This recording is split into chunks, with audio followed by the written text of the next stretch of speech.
Caleb Turner sat alone in the dimly lit restaurant, watching couples laugh over wine while his phone stayed silent. 1 hour. That's how long he'd waited for a woman who was never coming. The single father had finally taken a chance on love again after 3 years of putting his daughter first, of playing it safe, of staying invisible. And this was what he got. An empty chair, pitying glances from the waiter, and the familiar sting of rejection. But then a stranger slid into that empty seat, looked him dead in the eye, and said 5 words that would crack his world wide open. "She's not worth your time." If you want to see how one abandoned dinner date became the beginning of something neither of them saw coming, stick around until the end. And hey, drop a like and comment what city you're watching from. I want to see how far this story travels. The reservation had been for 7:30. Caleb checked his phone again. 8:42. The screen showed no new messages, no apologetic texts, no last-minute explanations. Just his daughter Macy's school photo as his wallpaper, her gap-toothed smile reminding him exactly why he shouldn't be here in the first place. He set the phone face down on the white tablecloth. Around him, Marchetti's hummed with the soft chaos of a Friday night. Couples leaned across candlelit tables. A group of women in their 20s laughed too loud near the bar. Silverware clinked against plates. Someone's anniversary was being celebrated 2 tables over with champagne and a small cake. And Caleb sat alone, nursing his second glass of water, trying to figure out the exact moment he should call it. The waiter, a kid maybe 23 with gelled hair and a practiced smile, appeared at his elbow for the 4th time. "Still waiting for your party, sir." "Yeah." Caleb forced a smile that felt like it might crack his face. "She's just running late." The waiter's eyes flickered with something Caleb recognized immediately. Pity. The same look he'd gotten from strangers when they saw him alone at the park with Macy, when he showed up to parent-teacher conferences without a partner, when he declined invitations to couples' game nights because he didn't have a second half. "Of course. Can I get you anything else while you wait?" "I'm good. Thanks." The kid nodded and retreated, probably to tell the hostess that the guy at table 12 had definitely been stood up. Caleb picked up his phone again, opened their message thread, scrolled through 3 weeks of conversations that had felt at the time like something real. Olivia. "I can't believe you actually like pineapple on pizza. That's a deal breaker, you know." Caleb. "Says the person who puts ketchup on scrambled eggs." Olivia. "That's normal." Caleb. "It's a crime against breakfast." Olivia. "Okay, we clearly need to meet in person to settle this properly." And he'd said yes. After weeks of her gentle prodding, her easy humor, her seeming understanding that he came with complications, a 7-year-old daughter, a demanding job as a software engineer, an ex-wife who'd left him holding all the pieces 3 years ago, he'd finally agreed. His sister Emma had been thrilled when he told her. "About damn time," she'd said over the phone, Macy playing in the background at her house. "You can't just work and parent forever, Caleb. You're allowed to have a life." "I have a life." "You have a routine. There's a difference." Maybe she'd been right. Maybe that's why he'd let himself hope. Let himself shower longer than usual, wear the navy button-down Emma had given him last Christmas, actually style his hair instead of just running his fingers through it. Let himself imagine, just for a moment, what it might feel like to share his world with someone again. Stupid. He should have known better. Should have remembered that hoping for anything beyond the narrow boundaries of his current existence only led to sitting alone in Italian restaurants while strangers witnessed his humiliation. Caleb glanced at the door again. A couple walked in, already holding hands. The hostess greeted them with a warm smile and guided them to a booth in the corner. 9 o'clock now. He signaled for the waiter. "Check, please." "Oh, are you sure? She might still—" "I'm sure." The kid disappeared. Caleb pulled out his wallet, prepared to pay for 2 glasses of water and whatever dignity he had left. That's when she appeared. Not Olivia. Someone else entirely. She was maybe 30, with dark hair pulled back in a messy bun and eyes that seemed to take in everything at once. She wore jeans and a leather jacket over a simple white t-shirt. Nothing fancy, nothing that suggested she'd planned to be here. She moved through the restaurant like she owned it, purpose in every step, and when she reached his table, she didn't ask permission. She just sat down in the chair across from him. Caleb blinked. I'm Sienna." She set her bag on the floor, leaned back in the chair. Olivia's roommate. The words took a second to land. When they did, something cold settled in Caleb's chest. Her roommate. Yeah. Sienna's expression didn't change. No apology in her eyes, no awkward discomfort, just steady, unflinching directness. She's not coming. The restaurant noise seemed to dim. Caleb heard his own heartbeat, felt heat creeping up his neck. I figured that out already. I know. I've been watching you sit here for the last 20 minutes. That threw him. You've been what? I was at the bar. Sienna tilted her head toward the crowd near the entrance, debating whether to come over or let you figure it out on your own. And you decided on the former because you seem like a decent guy, and Olivia's being a coward. She said it matter-of-factly, like she was commenting on the weather. Someone should at least tell you the truth. Caleb set his wallet down. The waiter approached with the check, saw Sienna, hesitated, then retreated again. The truth, Caleb repeated. She got scared, panicked, decided at the last minute she couldn't go through with it. She could have texted. She could have done a lot of things. Sienna's mouth quirked slightly, not quite a smile. Olivia's great at starting things, not as great at following through. The anger that had been simmering beneath Caleb's embarrassment started to bubble up. And you thought showing up to tell me that would somehow make this better? No. I thought showing up to tell you that would save you from spending the rest of the night wondering what you did wrong. She leaned forward, elbows on the table. Because you didn't do anything wrong. This isn't about you. Feels like it's about me. Yeah, well, feelings lie sometimes. Caleb stared at her. The strange woman who'd materialized out of nowhere to deliver bad news with the emotional inflection of someone reading a grocery list. Part of him wanted to tell her to leave, to let him wallow in peace. But another part, the part that had been slowly suffocating under the weight of routine and responsibility, was almost grateful someone was being honest. So that's it? He asked. You came here to tell me Olivia bailed and now? Sienna glanced around the restaurant. At the couples, the families, the Friday night energy that seemed to mock the empty space between them. Now I'm hungry, she said. And you already have a reservation. Caleb almost laughed. Almost. You're serious? Why not? You got dressed up, probably arranged childcare, drove here with actual hope in your chest. Her eyes met his, sharp and knowing. Seems like a waste to leave now. I don't even know you. True. But I'm here, I'm honest, and I make better conversation than an empty chair. She picked up the menu the waiter had left earlier. Plus, their carbonara is incredible. For a long moment, Caleb just looked at her. At this woman who'd walked into his disaster of an evening and somehow made it stranger and more interesting than it had been 5 minutes ago. He should leave, should thank her for her honesty, pay for his water, and drive home to relieve Emma and spend the rest of the night pretending this hadn't happened. Instead, he heard himself say, I'm more of a bolognese guy. Sienna's smile was quick and genuine. Of course you are. Mom. The waiter reappeared, confusion clear on his face as he looked between them. Are we ordering? He asked carefully. Caleb looked at Sienna. She raised an eyebrow, waiting. Yeah, Caleb said finally. We're ordering. 20 minutes later, they had wine, bread, and a conversation that felt nothing like the ones he'd rehearsed in his head all week. So let me get this straight, Sienna said, tearing off a piece of bread. You're a single dad, you work in tech, and you haven't been on a date in 3 years? That's the summary, yeah. And Olivia knew all this? Most of it. We talked about Macy, my daughter, pretty early on. Sienna made a sound that was half laugh, half disbelief. That makes this so much worse. How do you know her? Caleb asked, grateful to shift the focus. How long have you been roommates? About a year. We work together at a marketing firm downtown. She's actually really good at her job. Organized, creative, great with clients. Sienna paused, choosing her words. But in her personal life, she's a mess. Serial first dater. Gets excited about people, builds them up in her head, then freaks out when reality doesn't match the fantasy. So I was the fantasy.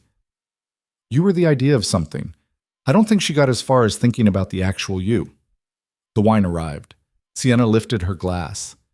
To honesty, she said, even when it sucks. Caleb clinked his glass against hers. To honesty. The wine was good, better than he'd expected. He wasn't much of a drinker these days. Between work and Macy, there wasn't much space for hangovers, but tonight felt like it earned an exception. What about you? He asked. You just spend your Friday nights rescuing strangers from bad dates?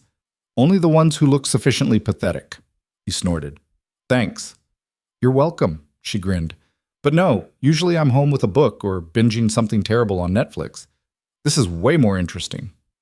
My humiliation is interesting? Your resilience is interesting. Most guys would have left after 30 minutes. You stayed over an hour.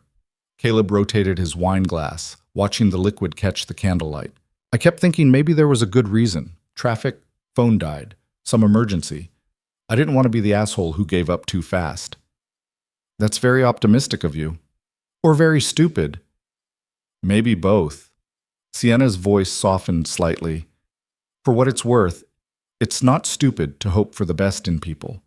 It's just exhausting sometimes. Something in the way she said it made Caleb look at her more closely. There was a tiredness around her eyes that matched his own, a familiar weight he recognized from his own mirror. You sound like you know something about exhausting, he said. She took a sip of wine. I've had my share of disappointments. Different kind than yours, probably, but yeah, I get it. Their food arrived before he could ask what she meant. The waiter set down steaming plates of pasta, and for a few minutes they just ate, the silence comfortable in a way Caleb hadn't expected. This is really good, he admitted. Told you, Olivia and I come here sometimes after work. Well, we did. Might be awkward now. Because you're having dinner with the guy she stood up. Because I'm going to tell her exactly what I think about tonight when I get home. Caleb shook his head. You don't have to do that. It's not your fight. She made it my fight when she asked me to cover for her. He froze, fork halfway to his mouth. She what? Sienna's expression turned grim. Earlier today, she texted asking if I could call you and make up some excuse. Car trouble, family emergency, whatever. I told her to handle her own mess. The anger Caleb had been pushing down flared hot in his chest. So she knew all day she wasn't coming. Probably longer than that.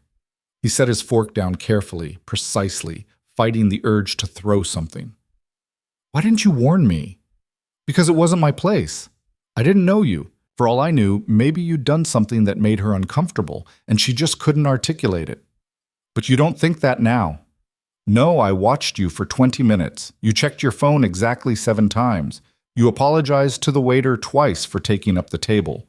You looked hopeful, then worried, then resigned. Sienna met his eyes. You looked like someone who deserves better than this. The words hit harder than they should have. Caleb felt something crack in his chest, some careful wall he'd built over the last 3 years. I have a daughter, he said quietly. Macy, she's 7, smart as hell, funny, obsessed with dinosaurs. Every decision I make, I think about her first. What's good for her, what's safe, what won't disrupt her life more than it already has been. Sienna nodded, listening. Her mom left when she was 4, just decided motherhood wasn't what she wanted. Signed over custody, sends a card on birthdays, hasn't seen her in 2 years. The words came faster now, like a dam breaking. So I don't date casually. I don't take chances on people who might walk away, because I can handle being left. I've done it before. But I can't watch Macy go through it again. That's why you waited 3 years. That's why I made Olivia wait 3 weeks before agreeing to meet. Why I asked 100 questions, looked for red flags, tried to be careful. He laughed bitterly. A lot of good that did. Sienna was quiet for a moment. Then, you're a good dad. I'm a paranoid dad. You're a dad who loves his kid enough to be careful. That's not paranoia. That's responsibility. Something about the way she said it, without judgment, without pity, just plain understanding, made Caleb's throat tight. Emma, my sister, she keeps telling me I need to live again, that hiding behind Macy isn't fair to either of us. He picked up his wine glass. Maybe she's right. Or maybe tonight just proved I was right to be careful in the first place. Or maybe, Sienna said carefully, tonight proved that some people are cowards, and that has nothing to do with you. They finished their meal talking about smaller things. Caleb told her about Macy's latest dinosaur obsession, how she'd insisted on watching every documentary available and now corrected him on prehistoric facts constantly. Sienna talked about her job, the ridiculous clients who wanted viral campaigns but had no budget, the satisfaction of creating something that actually worked.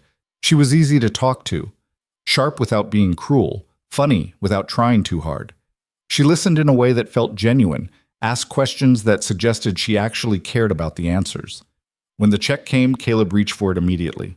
"I've got this," he said. "I can split it." "You showed up to deliver bad news and somehow made the night bearable. Least I can do is buy you dinner." Sienna smiled. "Okay. But next time, I'm paying." The words hung in the air between them. Next time. Like this wasn't just a weird accident, a collision of circumstances that would disappear by morning. "Next time?" Caleb asked. She pulled out her phone, opened a new contact.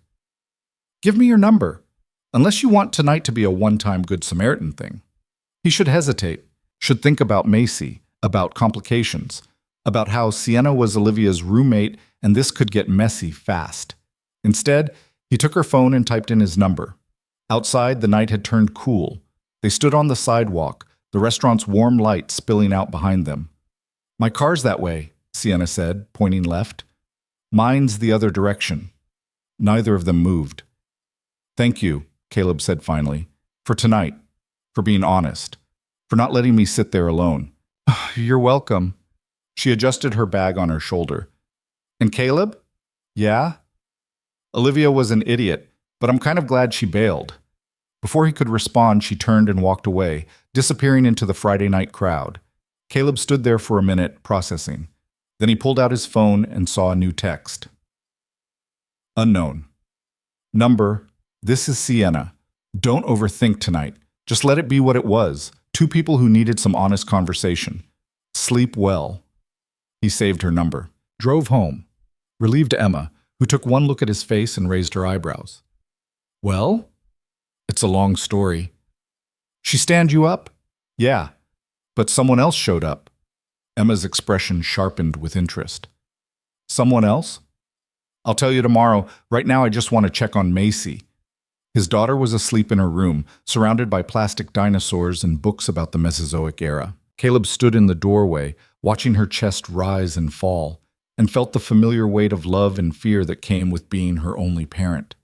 He'd tried tonight, taken a chance, and it had crashed and burned exactly like he'd been afraid it would. But then Sienna had appeared.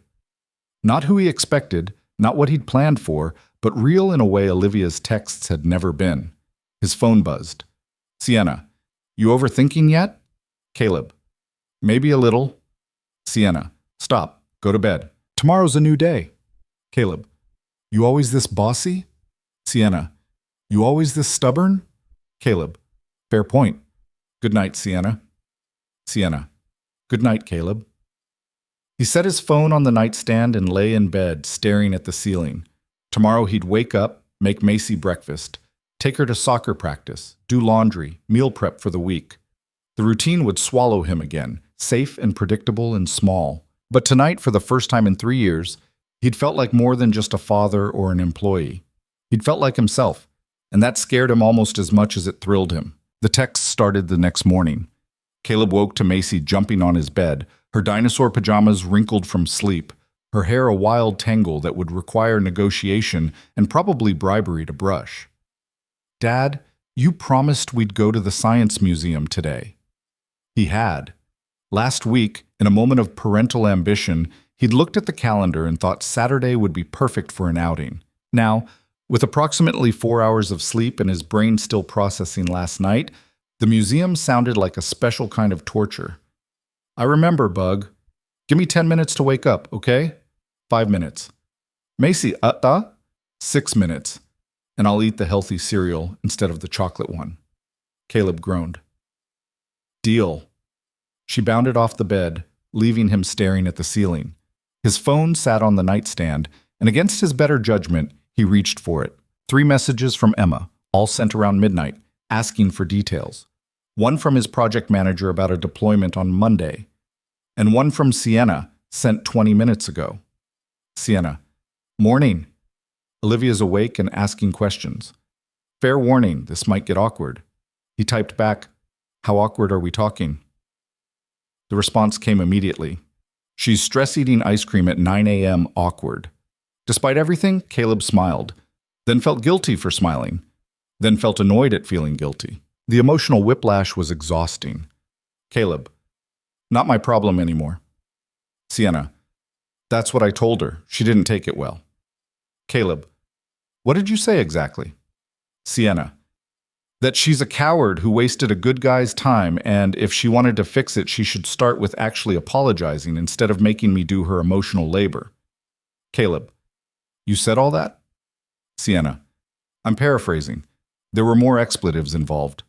Caleb sat up, rubbing his face. Macy's voice drifted from the kitchen, singing something about pterodactyls. He had exactly 4 minutes left before she came back to collect on their deal. Caleb, I appreciate you standing up for me, but you don't have to fight my battles. Sienna, I'm not fighting your battles. I'm fighting the general principle of people being cowardly. Caleb, is that a common battle for you? Sienna, more than I'd like. He wanted to ask what she meant, wanted to know what made someone as direct as Sienna develop such a strong reaction to cowardice. But Macy appeared in the doorway, arms crossed, looking like a miniature version of Emma when she was annoyed. Time's up, Dad. You're right. Museum in an hour? Deal. As she ran off to get dressed, Caleb sent one more text. Taking my daughter to the Science Museum. If Olivia needs to apologize, tell her to text me herself. You've done enough. Sienna's response came as he was heading to the shower. Have fun with the dinosaurs. And Caleb? Last night was nice. Let's do it again sometime. Minus the drama. He stood there, steam starting to fog the bathroom mirror, reading those words 3 times. Let's do it again sometime. Simple.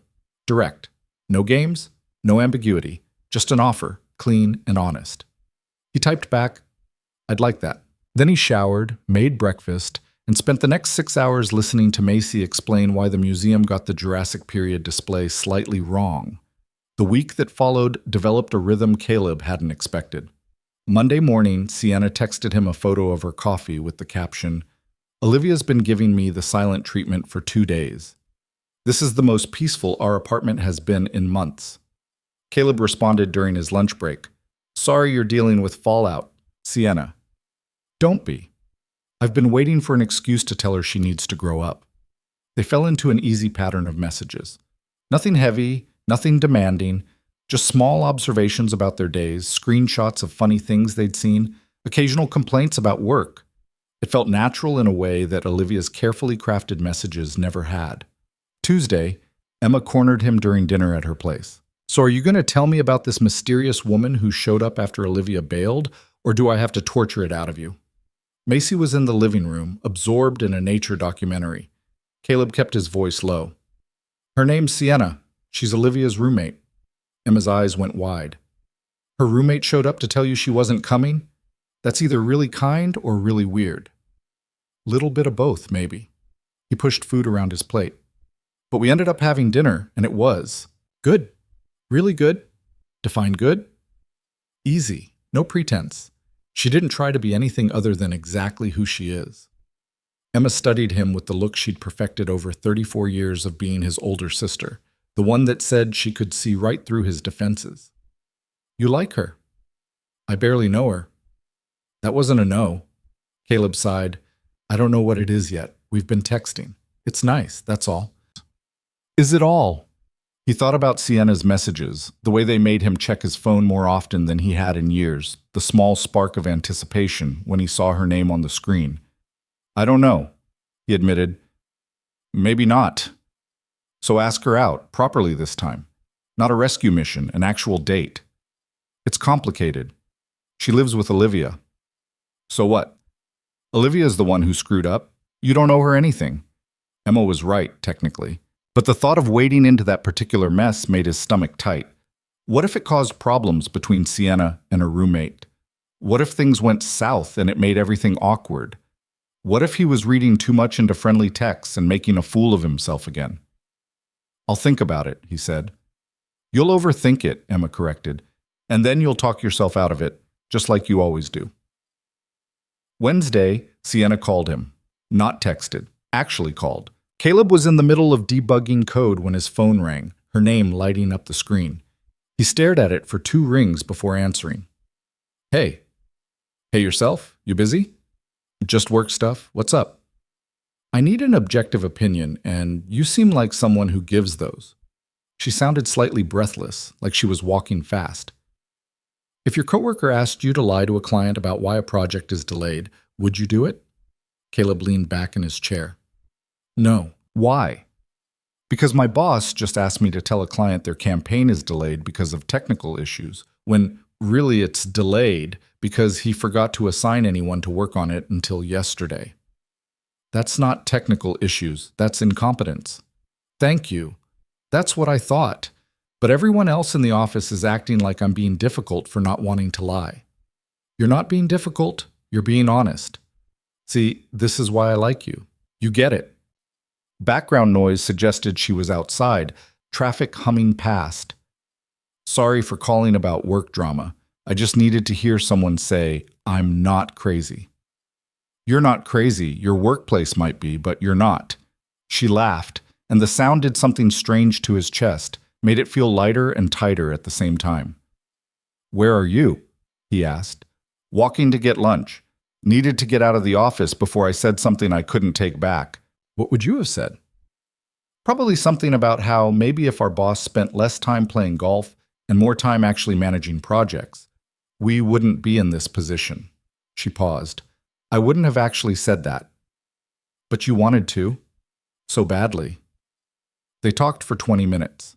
About her job, his current project, the weird politics of office environments.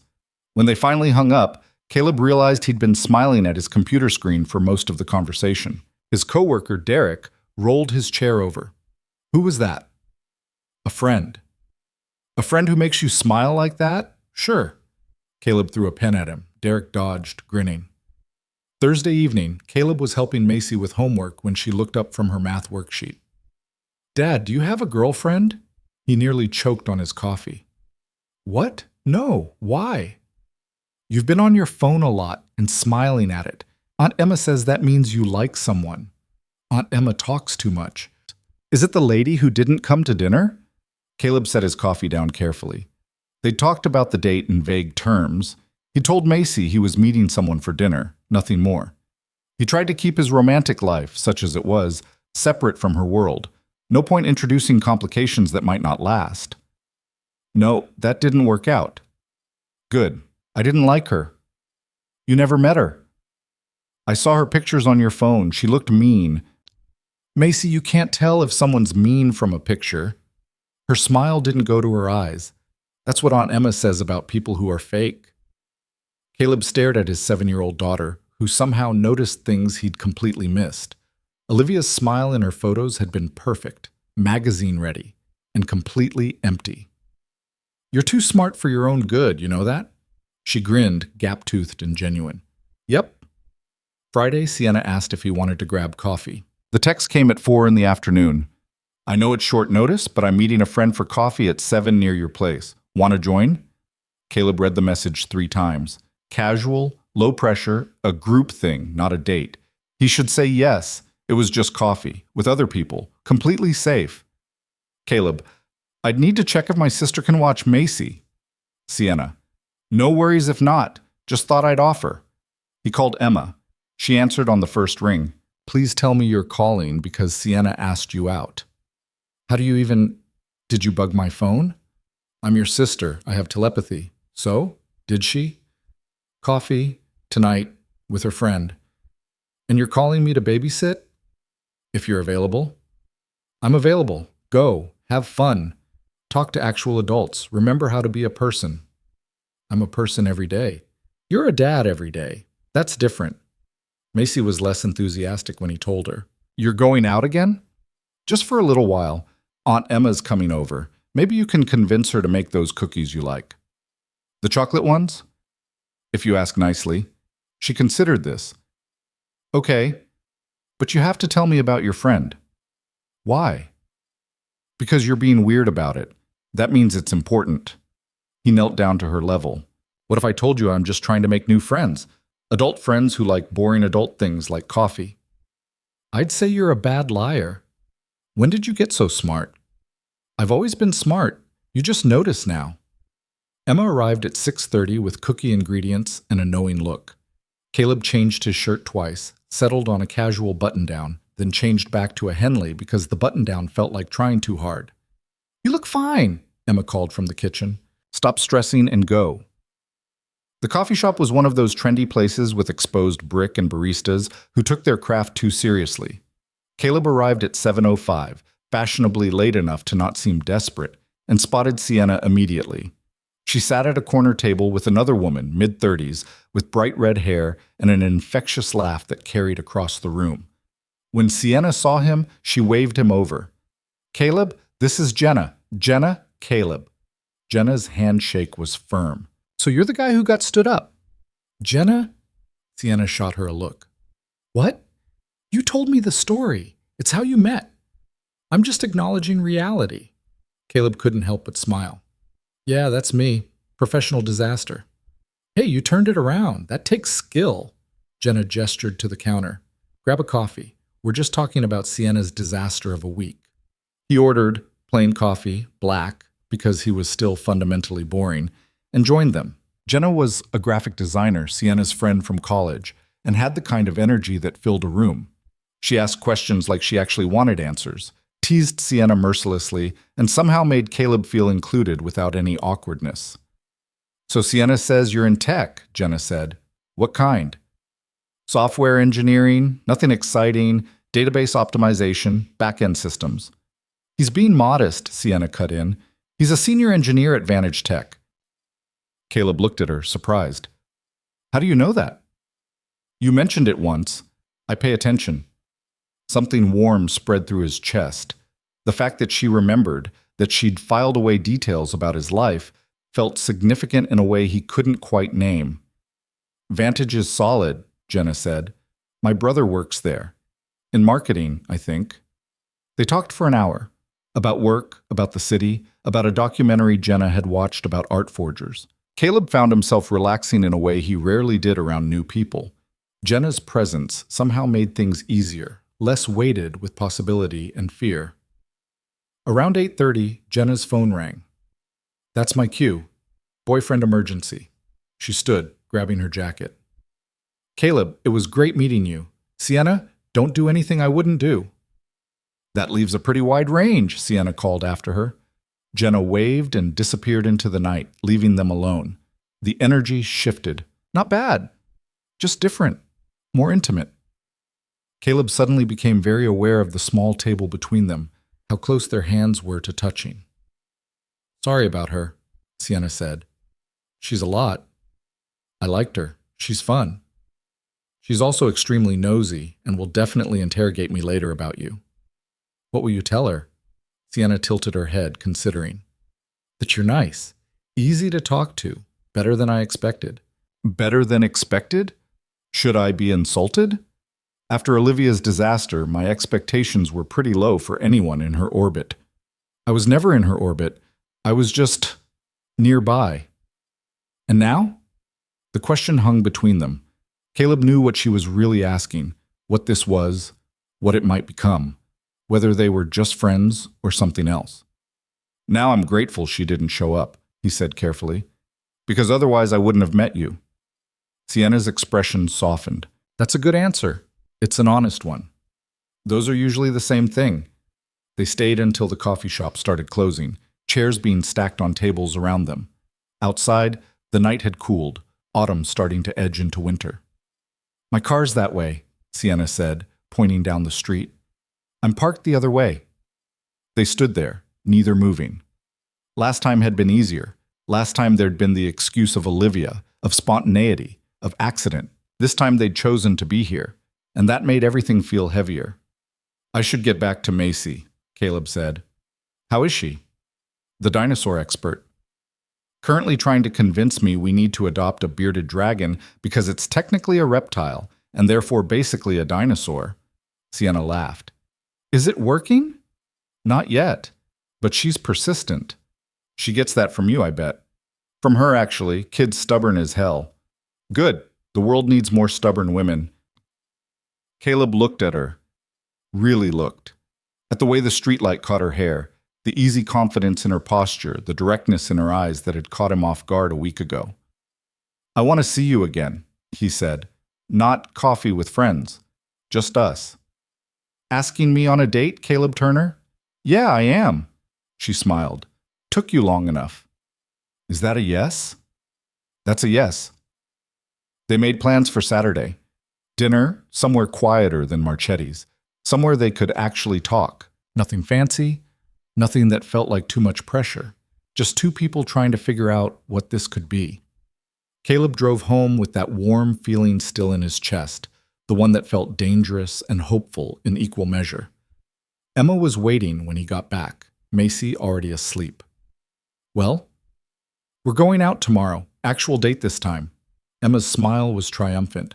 "Finally! What changed your mind?" "I don't know. She just makes it easy to be around her. Like I don't have to try so hard to be the right version of myself." That's how it's supposed to feel, you know? When it's right.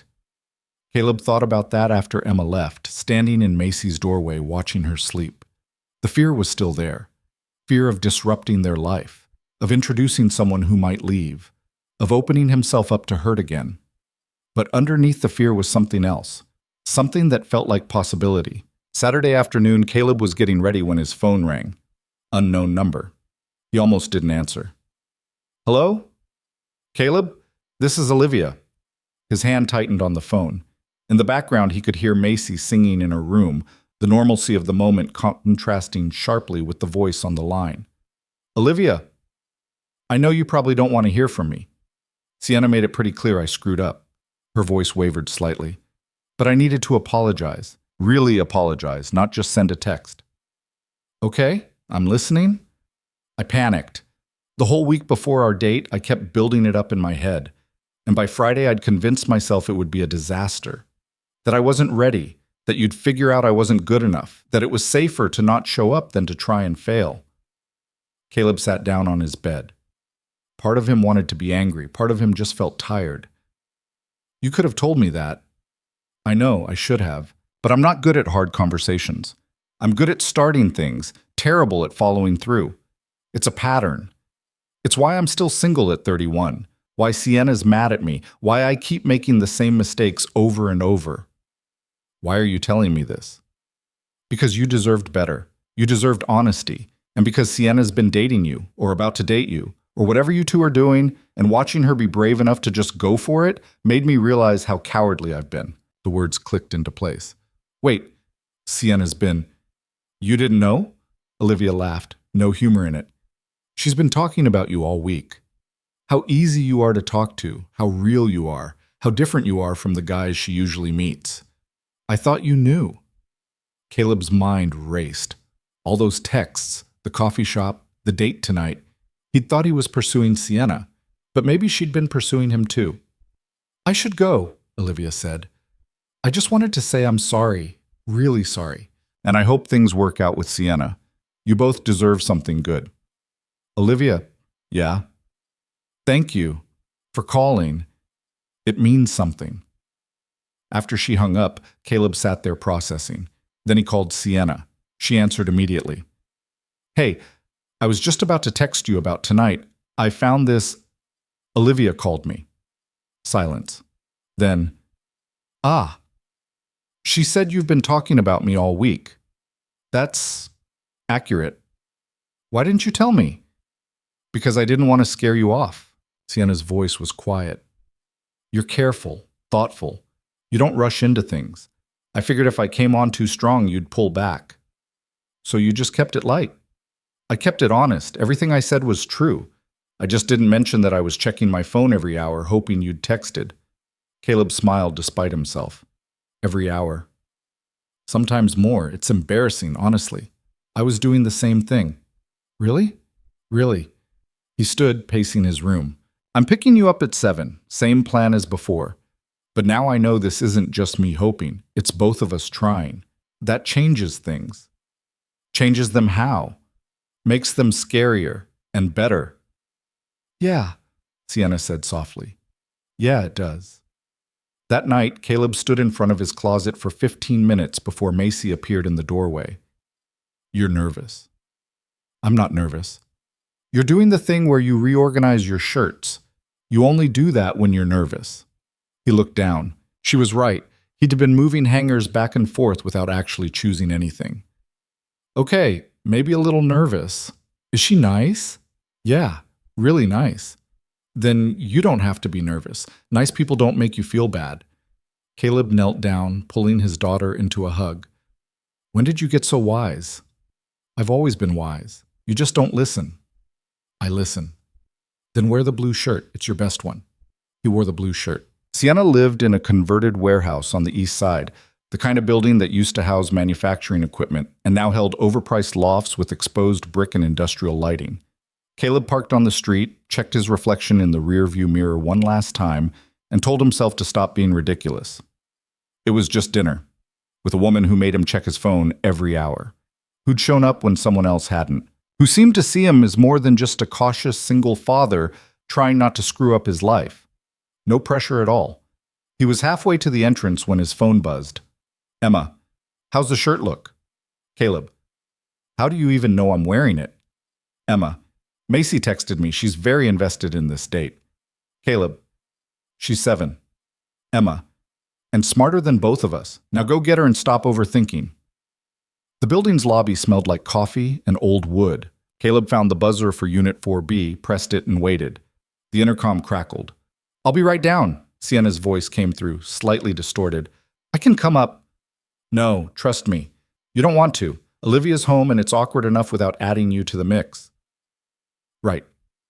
Olivia, the woman who'd started all this by not showing up, who'd called yesterday to apologize, who now had to watch her roommate date the guy she'd stood up. Caleb wondered briefly if he should feel guilty about that, then decided he'd spent enough of his life feeling guilty for things that weren't his fault. Sienna appeared 2 minutes later wearing dark jeans and a green sweater that made her eyes look almost gold in the lobby lighting. Her hair was down for the first time since he'd met her, falling past her shoulders in waves that suggested she'd actually made an effort. Hey, she said. Hey yourself, you look great. You don't look so bad either.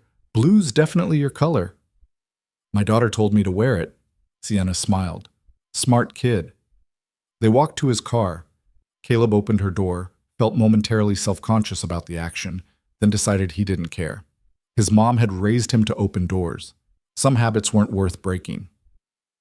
The restaurant was a small Vietnamese place tucked between a laundromat and a bookstore, the kind of spot you'd miss if you weren't looking for it. Emma had recommended it months ago, said it was perfect for dates because the food was incredible and the atmosphere was casual enough to not feel intimidating. Inside, the lighting was warm and low. A woman in her 60s greeted them with a smile and led them to a corner table. The menu was handwritten, the chairs mismatched, and something about it felt more real than Marchetti's polished surfaces. This is nice, Sienna said, looking around. How'd you find it? My sister. She's got good taste in restaurants. The same sister who watches your daughter? The very one. Emma. She's basically been managing my life since I was born, 3 years older and never lets me forget it. Sounds like my brother, except he's younger and somehow still thinks he knows everything. They ordered, pho for him, bun cha for her, spring rolls to share. The conversation flowed easily at first, surface-level stuff about work and weather and the absurdity of city parking. But Caleb could feel something underneath it, a current of tension that hadn't been there at the coffee shop with Jenna. This was a real date. They were alone. And that changed everything. Can I ask you something? Sienna said, playing with her napkin. And you can tell me if it's too personal. Go ahead. Your ex-wife, Macy's mom, are you over her? The question caught him off guard, not because it was inappropriate, but because he'd expected her to dance around it longer before going there. That's pretty direct. I don't do well with ambiguity. If this is going to be a thing, I need to know if you're still carrying a torch for someone else. Caleb took a drink of water, considering. I'm over her. Have been for a while.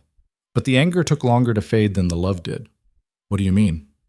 When Jessica left, I wasn't heartbroken. I was furious. At her for leaving Macy, at myself for not seeing it coming, at the whole situation for being so damn unfair. He set his glass down. I spent a year angry, another year tired, and the last year just trying to build something stable for my daughter. That's 3 years, right up until you tried to date Olivia. Yeah. Emma finally convinced me I couldn't hide forever, that Macy needed to see me as a person, not just a parent. So I tried. And we know how that went. Sienna reached across the table, her fingers brushing his. For what it's worth, I'm glad it went the way it did. Even though it made things weird with your roommate? Olivia and I were already weird. This just forced everything to the surface. She pulled her hand back as the food arrived. She'll move out eventually. Probably should have happened months ago. They ate in comfortable silence for a few minutes. The pho was perfect, rich and warming, exactly what he needed. Across from him, Sienna made a small sound of satisfaction. Okay, this is amazing. Your sister's recommendations are officially trusted. I'll tell her you said that. She'll be insufferable about it. Older sisters usually are. Caleb watched her eat, the unselfconscious way she enjoyed the food, and felt something settle in his chest. This was what he'd been looking for without knowing it. Not perfection, not someone who said all the right things, but someone who was just genuinely herself. My turn to ask something personal, he said. Fair's fair. Why are you single? And don't say it's because you're picky. There's got to be more to it. Sienna set down her chopsticks, her expression thoughtful. I was engaged once, 4 years ago. Guy named Marcus. We were together for 3 years, and I thought we were building towards something real. What happened? He wanted me to be smaller. Not physically, emotionally. He liked the idea of me. Smart, independent, ambitious. But the reality made him uncomfortable. Every promotion I got at work, every time I spoke up about something I cared about, he'd get this look, like I was doing something wrong by not needing him enough. Caleb felt his jaw tighten. He sounds like an asshole. He was, but a subtle one. The kind who phrases criticism as concern. Who makes you question yourself until you're not sure if you're being unreasonable or if they are? She picked up her chopsticks again. I almost married him. Almost made myself smaller to fit into his life. Then one day, I woke up and realized I'd rather be alone than be less. Good choice. It was, but it made me cautious. I dated after that, but never anyone who felt worth the risk of opening up again. Until... She stopped, looking embarrassed. Until what? Until last Friday night, when I watched you sit in that restaurant waiting for someone who didn't deserve your patience, and something in me just clicked. Like maybe worth the risk wasn't about perfect circumstances. Maybe it was about the right person. The words hung between them. Caleb felt his heart hammering against his ribs. You barely knew me. I knew enough. I knew you stayed even when it hurt. I knew you apologized to the waiter for existing. I knew when I sat down across from you, you didn't get angry or bitter. You just looked tired and sad and real. She met his eyes. That was enough. I'm not special, Sienna. I'm just a guy trying not to mess up his kid. Maybe that's what makes you special. They finished dinner talking about smaller things, her job, and the client who wanted billboard campaigns on a banner ad budget. His current project at work, something about database migration that sounded boring even as he explained it. Macy's latest school project, a diorama of the Cretaceous period that had taken over their dining room table.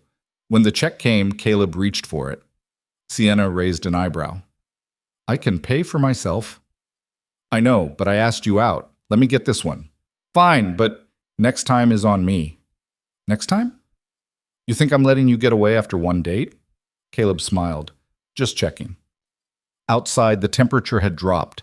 Sienna pulled her jacket tighter, and without thinking, Caleb put his arm around her shoulders. She leaned into him slightly, natural as breathing, and they walked back to his car like they'd done this 100 times before. He drove her home through quiet streets, the city settling into its Saturday night rhythm. When they pulled up in front of her building, neither of them moved. I had a really good time, Sienna said. Me too. Caleb, yeah? I'm going to kiss you now. Unless you have an objection. His brain short-circuited briefly. No objection. She leaned across the console and pressed her lips to his. It was soft, tentative, nothing like the dramatic kisses in movies. Just two people testing the waters, seeing if the connection they felt translated into something physical. It did. When they pulled apart, Sienna was smiling. Okay, good to know. Good to know what? That the chemistry isn't just in my head. Caleb laughed, feeling lighter than he had in years. Definitely not just in your head.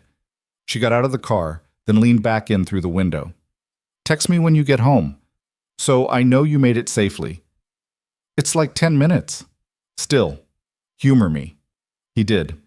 And when he pulled into his driveway and saw Emma's car still parked in front of his house, he knew he was in for an interrogation. She was on the couch when he walked in, pretending to watch TV but obviously waiting up. Macy asleep? He asked. Has been for 2 hours. Now stop stalling and tell me everything. He sat down next to her. It was good. Really good. Define good. We talked. Actually talked about real things. Her ex-fiancé, my ex-wife, what we're looking for, and it didn't feel heavy or forced. It just felt right. Emma's smile was knowing. And I kissed her, or she kissed me. It was mutual. But finally, took you long enough. It's been 2 weeks since we met. 2 weeks too long, so what's next? I don't know. We'll see each other again. Take it slow. I've got Macy to think about. You always have Macy to think about. That's not going to change. But you also have yourself to think about. And Caleb? She put her hand on his arm. You deserve this. You deserve to be happy. After Emma left, Caleb checked on Macy. She was sprawled across her bed, one leg hanging off the edge, her dinosaur nightlight casting shadows on the wall. He adjusted her blanket, kissed her forehead, and felt the familiar weight of responsibility settle over him. He was someone's whole world. Every choice he made rippled through her life. Dating Sienna wasn't just about him anymore. Eventually, if things got serious, it would involve Macy too. And that thought terrified him more than anything. His phone buzzed. Sienna. Make it home okay? Caleb. Safe and sound. My sister ambushed me for details. Sienna. What did you tell her? Caleb. That you're a good kisser. Sienna. Just good? Caleb. Great. Excellent. Best I've had in 3 years. Sienna. Low bar, but I'll take it. He smiled, typed out a response, deleted it, tried again. Caleb. I want to see you again soon, but I need to figure out how to navigate this with Macy. Sienna. I understand. Take your time. I'm not going anywhere. Caleb. You're sure? Sienna. I'm sure. Good night, Caleb. The next 2 weeks fell into a pattern. They saw each other twice more, once for lunch near her office, and once for a movie that neither of them paid much attention to. The connection deepened, the conversations got easier, and Caleb found himself thinking about her at random moments during the day. But he still hadn't told Macy. Hadn't figured out how to explain that Daddy was seeing someone, that this person might become part of their lives. Emma kept pushing him to just rip the Band-Aid off, but every time he tried to bring it up, the words stuck in his throat. Then Olivia called again. It was a Tuesday afternoon. Caleb was in a meeting when his phone lit up with her name. He ignored it, figured if it was important, she'd leave a voicemail. She did. Caleb, hi, it's Olivia again. I know I already apologized, but I did something stupid, and I need you to know about it before you hear it somewhere else. Call me back. Please. He waited until after work to listen to the message, standing in the parking garage with a growing sense of dread. Then he called her. What did you do? Okay, so you're mad already? That's fair.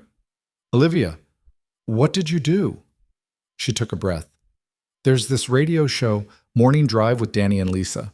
They do this segment called Second Chance Romance, where people call in and apologize to exes or people they stood up or whatever. Caleb's stomach dropped. Tell me you didn't. I called in. They're airing it tomorrow morning at 8. I tried to cancel, but they said it was already recorded and scheduled, and you went on a radio show to apologize for standing me up? His voice came out louder than he intended. An elderly woman getting into her car nearby glanced over. I thought it would be romantic, like a grand gesture. Danny said, I don't care what Danny said. You made our private business public entertainment. I'm sorry. I really am. I thought you'd like it. You thought I'd like having my humiliation broadcast to thousands of people. It wasn't supposed to be humiliating. It was supposed to be sweet. Caleb closed his eyes, trying to find calm. Olivia, I need you to listen very carefully. What happened between us is over. I've moved on. You apologized, I accepted, and now we're done. You don't get to make grand gestures. You don't get to turn this into content. You just need to let it go. But I'm seeing Sienna now, seriously, and this, whatever this is, it's not helping anyone. Silence on the other end. Then quietly, "You're really with Sienna?" "Yeah, I am." "Does she know about the radio thing?" "I'm about to tell her, and probably warn her that you've lost your mind." He hung up before she could respond, immediately calling Sienna. She answered with her usual energy. "Hey, was just thinking about you. Olivia went on a radio show to publicly apologize for standing me up. It airs tomorrow morning at 8. The pause was longer than he expected. Then, "Of course she did. You're not surprised?" Olivia lives for drama. This is exactly the kind of thing she'd think was a good idea. Sienna sighed. "What show?" "Morning Drive with Danny and Lisa." "Oh no, that's huge. Like, everyone listens to that show." "Yeah, I'm aware." "Caleb, I'm sorry. I know this is my fault somehow. If we weren't dating, she wouldn't be." "This isn't your fault. This is Olivia refusing to accept that her actions have consequences." He leaned against his car. "But I need to know something." "What?" "Is this going to be a pattern? Her trying to insert herself into our lives? Because I can handle awkward. I can handle complicated. But I can't handle chaos." "Not with Macy to think about." Sienna was quiet for a moment. "I'm moving out, end of the month. Already found a place and gave notice. I was going to tell you this weekend, but now seems like a better time." Relief flooded through him. "You're leaving." "Should have done it months ago. Living with her has been like living with a tornado, but the radio thing is the last straw." Her voice hardened. "I'm going to talk to her tonight. Make it very clear that this stops now." "You don't have to." "Yeah, I do, because this isn't just about you anymore. It's about us. And I'm not letting her ruin that because she can't handle rejection like an adult." After they hung up, Caleb sat in his car for a long time, processing. Tomorrow morning, thousands of people would hear about his failed date. Coworkers would recognize his name, friends would ask questions. And somewhere in all of it, he'd have to explain to Macy why people were talking about Daddy on the radio. He drove home, made dinner, helped Macy with her homework. At bedtime, as he tucked her in, she looked up at him with those eyes that saw too much. "Something's wrong." "Nothing's wrong, Bug. You have the worry face, the one where your forehead gets all crinkly." He smoothed his forehead self-consciously. "Just work stuff." "You're lying. You always touch your forehead when you lie." "When did you become a detective?" "I've always been a detective. You just don't notice." She sat up slightly. "Is it about your friend? The one who makes you smile?" There it was, the opening he'd been avoiding for weeks. Caleb sat down on the edge of her bed. "Yeah, it's about her. Her name is Sienna." "Is she your girlfriend?" "Kind of. Maybe. We're still figuring it out." Macy considered this. "Do you love her?" "I don't know yet. It's too soon to know that." "But you like her a lot." "Yeah, I like her a lot." "Then why do you have the worry face?" How did you explain adult complications to a 7-year-old? How did you make her understand that the world was messy and people were difficult and sometimes things got hard even when the feelings were good? Sometimes when you care about someone, other people get involved and make things complicated. That's what's happening now. Is someone being mean to you? Not mean exactly, just thoughtless. Macy frowned. You should tell them to stop. I'm trying, Bug. Tell them Macy said they have to stop or they'll be in big trouble. Caleb smiled despite everything. I'll pass that along. She lay back down, yawning. I think I should meet her, Sienna. You do? Yeah. So I can make sure she's nice enough for you. That's very thoughtful. I'm very thoughtful. Everyone says so. He kissed her forehead. Good night, Macy. Night, Dad. Don't worry so much. It makes your forehead crinkly. Upstairs, Caleb texted Sienna. Macy wants to meet you. Says she needs to make sure you're nice enough for me. The response came quickly. Smart kid. When? Caleb. I don't know. Is it too soon? Sienna. Only you can answer that. But I'm ready when you are. He lay in bed that night thinking about tomorrow. About the radio show and Olivia's inability to just let things be. About Sienna's willingness to meet Macy, to step into the complicated reality of his life. about how quickly everything had shifted from routine to uncertain. At 7:50 the next morning, his phone started buzzing. Derek from work. Dude, are you on the radio right now? Emma. Turn on Morning Drive now. 3 texts from numbers he didn't recognize. He didn't turn it on. Didn't need to. By 8:30, the clips were online. Olivia's voice, slightly nervous but trying to sound sincere. Danny, I did something really awful. I stood up this amazing guy named Caleb Turner. He's a single dad, super sweet, and I just panicked and didn't show. And I know sorry isn't enough, but Caleb, if you're listening, I'm so sorry. You deserved better. You deserved honesty, and I hope you can forgive me. Danny's voice, all radio smooth enthusiasm. Wow, Olivia, that takes real courage to admit. Caleb, if you're out there, sounds like you dodged a bullet. But also, this lady's truly sorry. Maybe give her a call? Lisa chiming in. Or maybe Caleb's already moved on to someone who actually shows up. Nervous laughter from Olivia. Caleb listened to the clip twice, each time feeling his anger spike higher. This wasn't an apology. It was performance. Olivia turning their private disaster into public spectacle, painting herself as the flawed but sympathetic character seeking redemption. His phone rang. Sienna. Please tell me you didn't listen to it, she said immediately. I listened. And I'm done. Completely done. I don't care if she's your roommate or if it makes things awkward. I need her to stop existing in my life. She already doesn't. I told her last night that if she pulled any more stunts, I'm moving out early and she can figure out how to cover my half of the rent on her own. What did she say? That I was overreacting, that it was just a radio show, that you'd probably think it was sweet. Caleb laughed, sharp and bitter. Sweet. Right. I'm packing tonight. Friend's letting me crash on her couch until my new place is ready. I can't be around her anymore. I'm sorry you're getting caught in this. I'm not caught in anything. I'm choosing to get out. Sienna's voice softened. Are you okay? I will be. Just need to figure out how to explain to my daughter why people are talking about me on the radio. Want me to come over tonight after Macy's asleep? We can just sit and not talk about Olivia or radio shows or any of it. Yeah, I'd like that. She came over at 9 after Macy was in bed. They sat on his couch with tea that neither of them really drank, and for a while they just existed in the same space. No pressure, no expectations. Just 2 people who'd found something worth protecting. Macy wants to meet you, Caleb said eventually. I know, you texted. I'm terrified. Of her meeting me or of what it means if she does? Both, all of it. What if she doesn't like you? What if she does like you, and then we don't work out? What if I'm making a mistake bringing you into her life this early? Sienna set down her mug. Those are all fair questions, and I don't have perfect answers. But I can tell you this. I'm not Jessica. I'm not Olivia.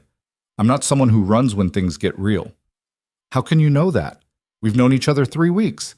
Because I've already seen you at your worst. Sat up at night, humiliated by a public radio apology, stressed about work and parenting and trying to navigate all of this, and I'm still here. She took his hand. That's not going anywhere. Caleb looked at their intertwined fingers. She said she wants to make sure you're nice enough for me. That's adorable and also slightly terrifying. She's protective, been through a lot for a kid her age. Then I better bring my A game. They set it up for Saturday. Casual, low-key. Just lunch at the park and maybe the playground after. Nothing that felt like an audition, even though they both knew it kind of was. Saturday morning arrived with all the subtlety of a freight train. Caleb woke at 6, couldn't fall back asleep, and spent 2 hours overthinking everything from what to wear to whether bringing Sienna to Macy's favorite park was too much pressure or not enough thought. By 8, Macy was awake and suspicious. Why are you making pancakes? She asked, appearing in the kitchen doorway with her hair sticking up in 3 different directions. You only make pancakes on special days. Can't I just make pancakes? You're nervous. The pancakes are a tell. Caleb flipped one, watched it land perfectly, and wished his daughter wasn't quite so observant. We're meeting Sienna today, at the park. I thought pancakes might be nice. Macy climbed onto her stool at the counter, eyes narrowing. The friend who's maybe your girlfriend? Yeah, that one. What if I don't like her? The question hit harder than it should have. Caleb set down the spatula, turned to face her fully. Then we'll figure it out. But I hope you'll give her a real chance first. What if she doesn't like me? That's impossible. You're the best person I know. You have to say that. You're my dad. Doesn't make it less true. She picked at the edge of the placemat, not looking at him. Mom didn't like me enough to stay.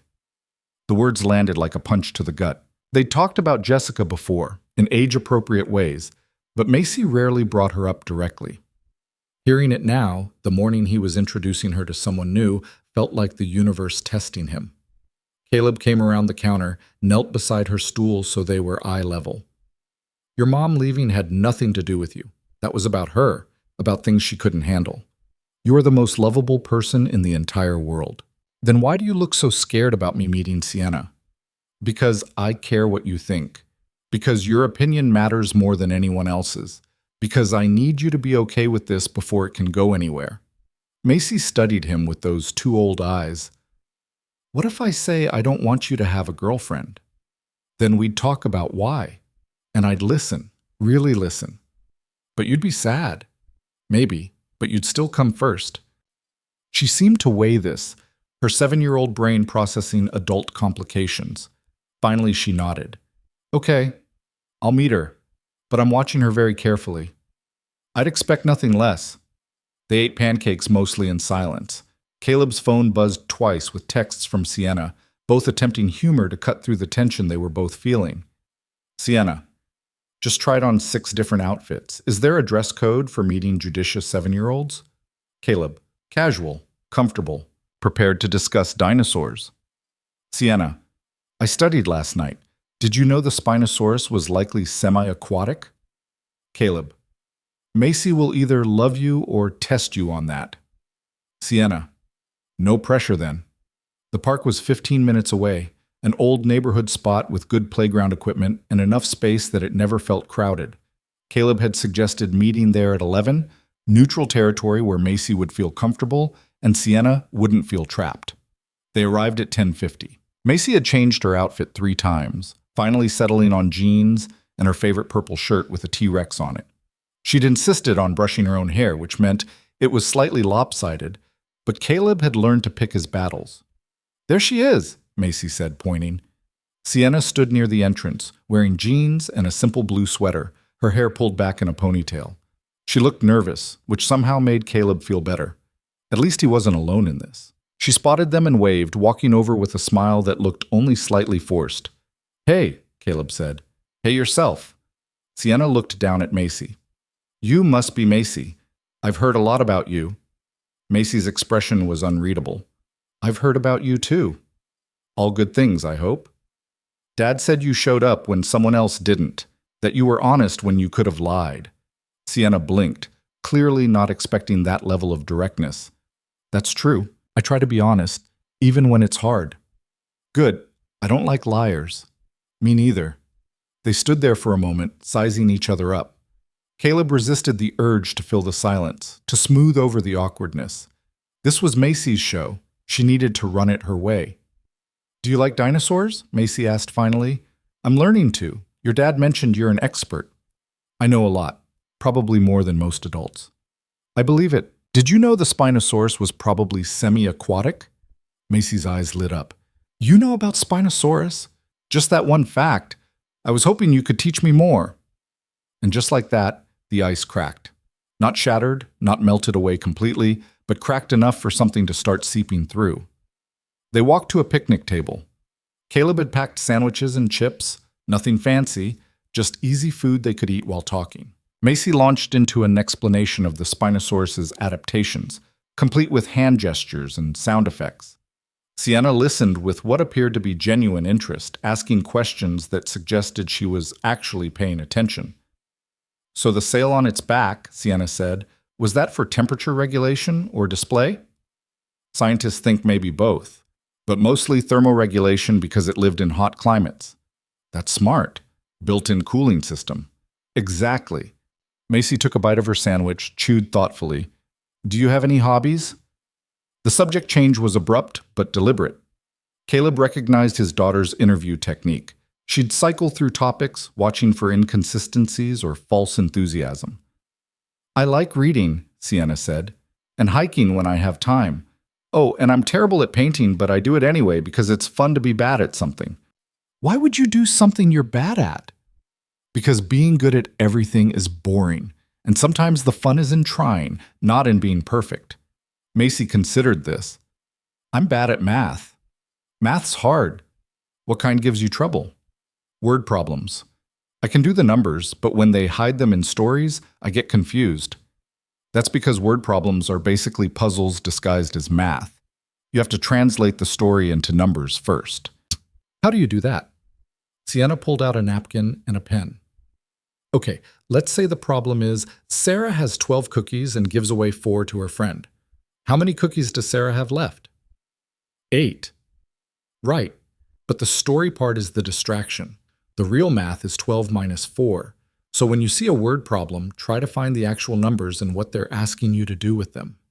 Macy studied the napkin like it held secrets to the universe. Can you help me with my homework sometime? The question hung in the air. Caleb felt his chest tighten. That wasn't just casual interest. That was Macy extending an invitation into their life. Sienna glanced at him, then back at Macy. If your dad's okay with it, I'd be happy to. Dad? We can figure that out, Caleb said carefully. Let's see how today goes first.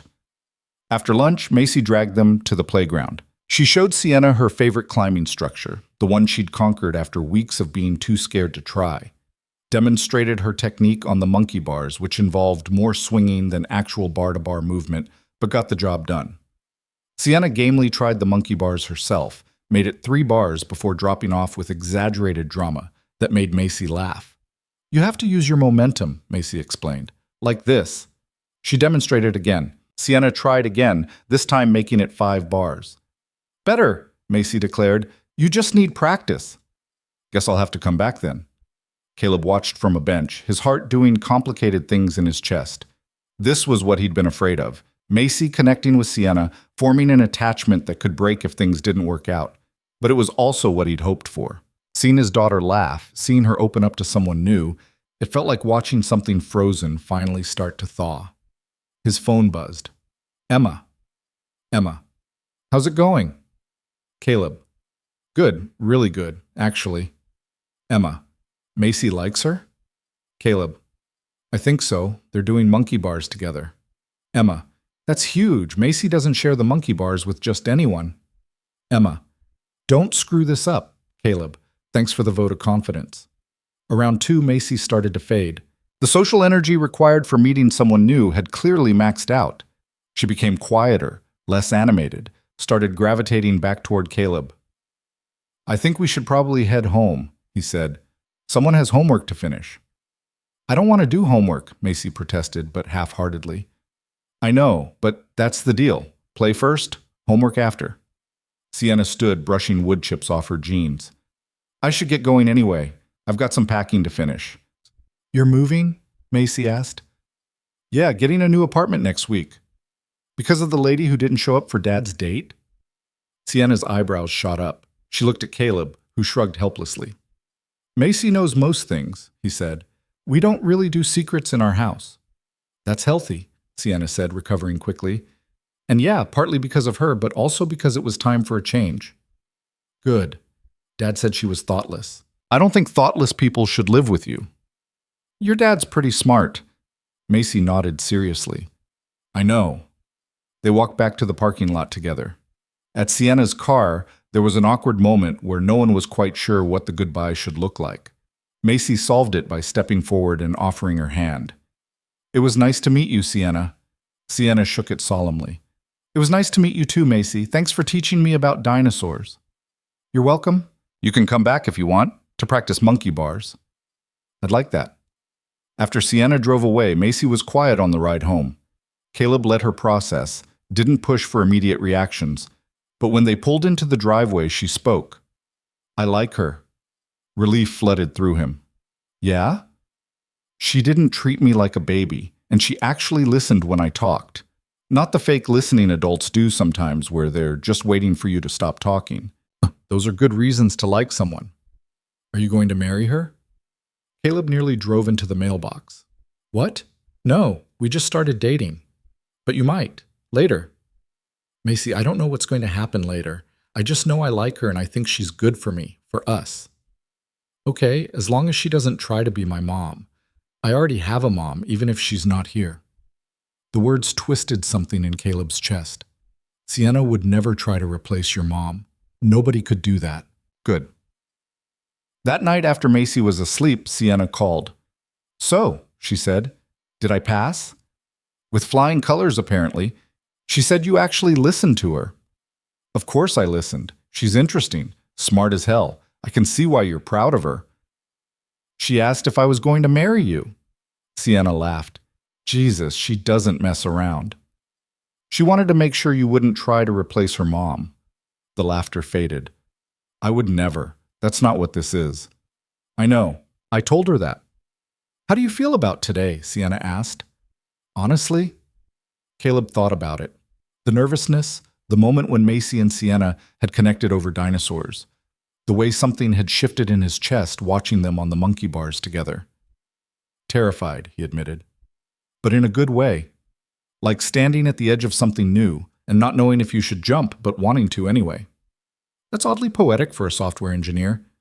I have my moments. So we're doing this? Really doing this? Yeah, I think we are. They talked for another hour about nothing important.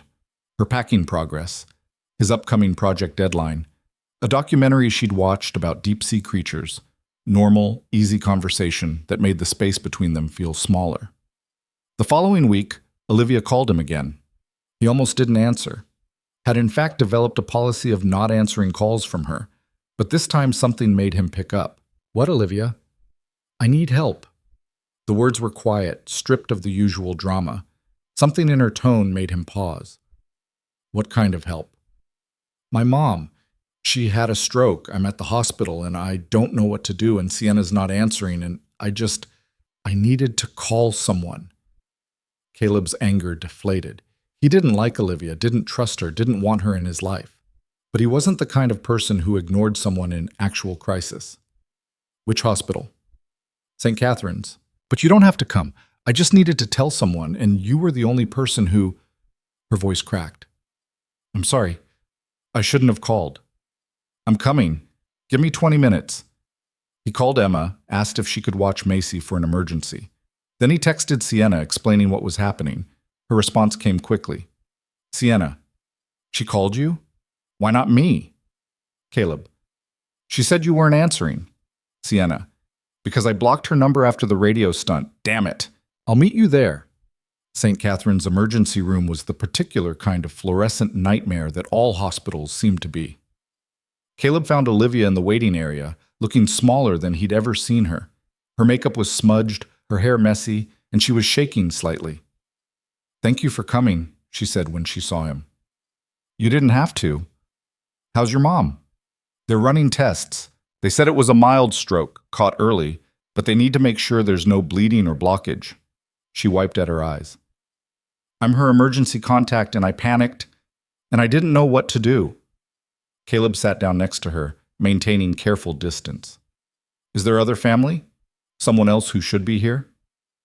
My dad died 5 years ago. I have a brother, but he's stationed overseas. It's just me. They sat in silence. Caleb didn't know what to say. Comfort felt false given their history, but coldness felt cruel given the circumstances. Sienna arrived 15 minutes later, breathless and clearly conflicted. She took one look at Olivia, and some of the anger in her expression softened. What do they know so far? She asked, sitting on Olivia's other side. Not much, just that it's mild and they're running tests. Did they say how long until... No, just to wait. So they waited. The three of them in uncomfortable proximity, bound by crisis and complicated history. Caleb texted Macy goodnight, told her he'd be home soon. Emma replied that everything was fine, take his time, do what needed doing. Around midnight, a doctor appeared. Olivia stood so fast she nearly fell over. Ms. Hart?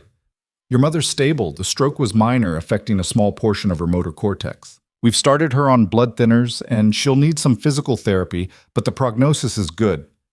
The relief on Olivia's face was so raw it was almost painful to witness. Can I see her? She's sleeping now, but you can sit with her. Just family, though.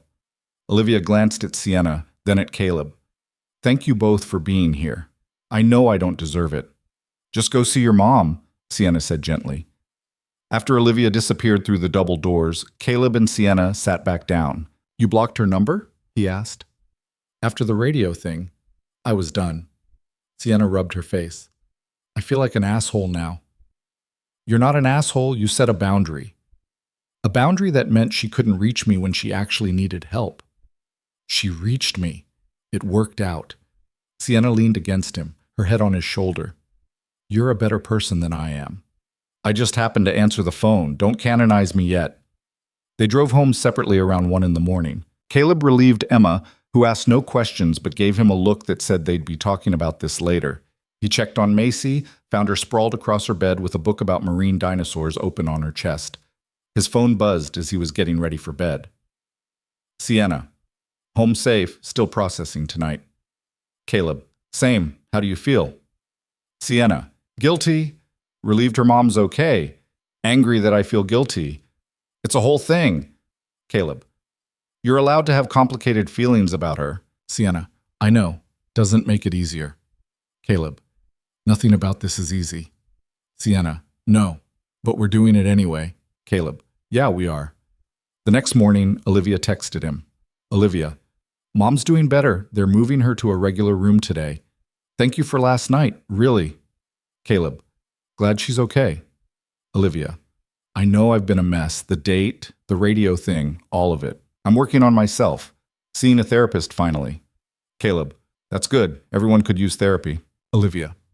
I just want you to know I'm genuinely happy you and Sienna found each other. You both deserve good things. Caleb. Thank you. I appreciate that.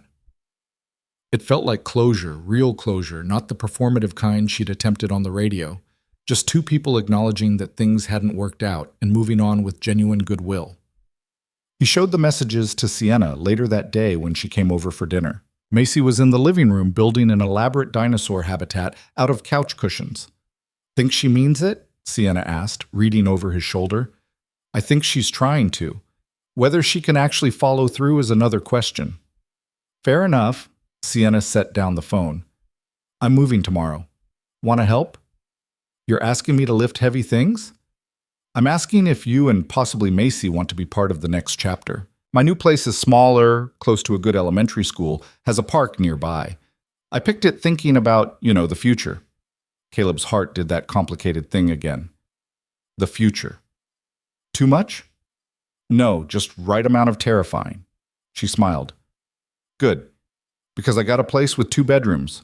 One for me and one that could be an office or a guest room, or eventually maybe a kid's room if someone wanted to sleep over sometimes.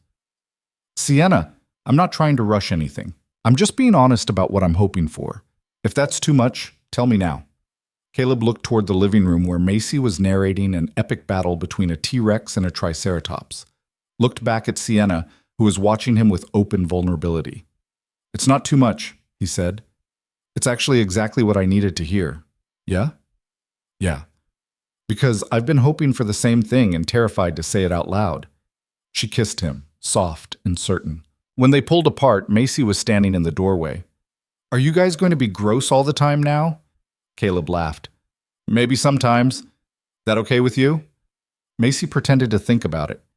I guess, as long as she keeps helping with my math homework. Deal, Sienna said. They spent the evening eating pizza and discussing Macy's diorama project, which had evolved from the Cretaceous period to include scientifically accurate volcanoes that Caleb suspected would not be scientifically accurate at all. Later, after Macy was in bed and Sienna was getting ready to leave, she paused at the door. Caleb? Yeah? Thank you for giving this a chance, for letting me in. I know it wasn't easy. Thank you for showing up, that first night and every night since. Guess we both got lucky. Guess we did. After she left, Caleb sat on the couch in the quiet house, thinking about how his life had changed in a month. How one disastrous date had led to something real, something worth the risk of opening up again. His phone buzzed one more time. Macy had somehow learned to text from Emma's phone. Sienna is cool, you can keep her. He smiled, typed back, Good to know I have your approval. Macy, you're welcome now. Go to sleep. You're old and need rest. Caleb, I'm 32. Macy, like I said, old. He went to bed thinking about tomorrow, about helping Sienna move, about the future they were carefully building together, about second chances and showing up, and the strange way life worked when you let it. Moving day started with Macy dropping a box of books on Caleb's foot. Sorry, Dad, it slipped. He hopped on one foot, biting back words he couldn't say in front of his daughter. It's fine. Just maybe warn me next time before you hand me something that weighs 40 pounds. It's only books. Books aren't that heavy. These are dinosaur encyclopedias. They're basically made of concrete. Sienna's new apartment was on the third floor of an old building with no elevator. By noon, Caleb's back was screaming, and Emma had shown up with reinforcements in the form of her husband Mike and enough coffee to fuel a small army. This is what you get for dating someone younger, Emma said, handing him a cup. She has energy. You have joint pain. I'm 32, not 80. Tell that to your lower back. Sienna emerged from the stairwell carrying a lamp and looking unfairly energized. Last load. I think we're actually done. Thank God, Mike muttered. I'm too old for this. You're 35, Emma said. Exactly. Ancient. Macy had claimed the guest room as her territory, arranging her overnight bag and a selection of dinosaur figures on the dresser like she was marking her space. Caleb found her standing in the middle of the empty room, looking thoughtful. What do you think, Bug? It's nice. Smaller than home, but nice. She touched the wall. Can I paint something in here, like a mural? You'd have to ask Sienna. It's her place. Ask me what? Sienna appeared in the doorway, hair escaping from her ponytail, dust on her jeans. If I can paint a mural, something with dinosaurs. Sienna considered this. What kind of dinosaurs? Accurate ones, not the movie kind with wrong proportions. Obviously, can't have scientifically inaccurate dinosaurs in my guest room. She smiled. Yeah, if your dad's okay with it, we can plan something. Really? Really, but you have to help paint, and no complaining when it takes longer than you think it will. Macy's face lit up in a way Caleb hadn't seen in months. Can we start next weekend? Let me get unpacked first, then we'll plan it. After Emma and Mike left, the three of them ordered pizza and sat on Sienna's couch, one of the few pieces of furniture fully assembled, surrounded by boxes and the particular chaos of a fresh start. I can't believe you're really out of there, Caleb said. Best decision I've made in months. Second best, actually. Sienna looked at him. First best was sitting down at that table. That's really cheesy. Doesn't make it less true. Macy made a gagging sound. You guys are being gross again. Get used to it, Sienna said. This is happening now. I know. I'm managing my expectations. They spent the night putting together furniture and organizing boxes. Macy fell asleep on the couch around 9, exhausted from the day. Caleb carried her to the guest room, tucked her in on top of the made bed, and felt something shift in his chest. His daughter, sleeping in Sienna's apartment like it was the most natural thing in the world. She looks peaceful, Sienna said from the doorway. She's had a big day. New experiences take it out of her. She doing okay with all this? Really? Caleb thought about it. The questions Macy had asked, the way she'd claimed space in this apartment, the ease with which she'd accepted Sienna into their lives. Yeah, I think she is. Better than I expected, honestly. Kids are resilient. She's had to be. They went back to the living room, started unpacking kitchen boxes. Sienna had weird organizational systems, spices alphabetized, mugs sorted by size, utensils in a specific order that made sense only to her. Caleb found himself learning her patterns, adapting to her rhythms. Can I ask you something? Sienna said, unwrapping a set of plates. When Jessica left, did you see it coming? The question landed heavy. Caleb set down the glass he'd been holding. Not really. I mean, I knew she was unhappy. She'd said motherhood was harder than she expected, that she felt trapped. But I thought we were working through it. Thought if I took on more, gave her space to figure herself out, she'd come back around. But she didn't. No. One day I came home from work and she'd packed a bag. Said she couldn't do it anymore, couldn't be a wife or a mother, that she'd made a mistake and needed to fix it before it was too late. What did you say? I begged her to stay. Not for me, for Macy.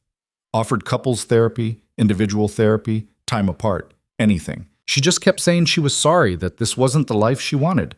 He picked up the glass again, focused on unwrapping it carefully. The worst part was watching Macy not understand. She was 4. She kept asking when Mommy was coming home. Sienna was quiet for a moment. That's brutal. Yeah, but we survived it, built something new. And honestly, I don't think about Jessica much anymore, just the impact she left behind. Do you think Macy's scared I'll leave too? Probably. She asked if you'd try to replace her mom. That's fear talking. I would never. I know. And she's starting to know too. But it'll take time. Trust has to be earned, especially when it's been broken before. They finished unpacking the kitchen in comfortable silence.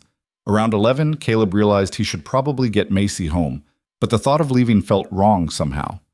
Like they were building something here, in this half-unpacked apartment, and walking away would break the momentum. Stay, Sienna said, reading his mind. Both of you. There's enough furniture for everyone. You sure? I'm sure. So they stayed. Caleb slept on the couch, Macy in the guest room, Sienna in her bedroom. It was awkward and cramped and nothing like he'd imagined his first overnight at her place would be. But it was also real. Domestic. Normal in a way that made him realize how much he'd been craving normal. The next few weeks fell into a new pattern. Sienna came over for dinners twice a week. They took Macy to the science museum, to the movies, to the bookstore where she loaded up on everything she could find about prehistoric marine life. Slowly, carefully, they built something that felt like a family without anyone saying that word out loud. Then, Olivia showed up at Caleb's office. He was in the middle of debugging code when the receptionist called. Caleb, there's someone here to see you, says it's important. I don't have any meetings scheduled. She says her name is Olivia Hart. Every muscle in Caleb's body tensed. Tell her I'm busy. She says it'll just take 5 minutes, that it's about Sienna. That got his attention. He saved his work, headed to the lobby, and found Olivia sitting in one of the uncomfortable modern chairs that were supposed to look sleek, but mostly just looked painful. What are you doing here? She stood. I know I'm the last person you want to see, but I needed to talk to you and I didn't think you'd answer if I called. You're right, I wouldn't have. So talk. Can we go somewhere more private? Caleb glanced at the receptionist, who was trying very hard to look like she wasn't listening. Conference room, 5 minutes. He led her to a small glass-walled room, didn't offer her a seat. What's this about? Sienna's birthday is next week, Thursday. She hasn't mentioned it to you, has she? He hadn't even known. No, she never does. Hates making a fuss about it. But she always ends up spending it alone, pretending she doesn't care. Olivia pulled out her phone, showed him a calendar reminder. Last year she worked late, came home, ate leftover Chinese food, and went to bed. I asked if she wanted to do anything, and she said birthdays were overrated. Why are you telling me this? Because she deserves better, and because you're the first person she's let herself care about in years.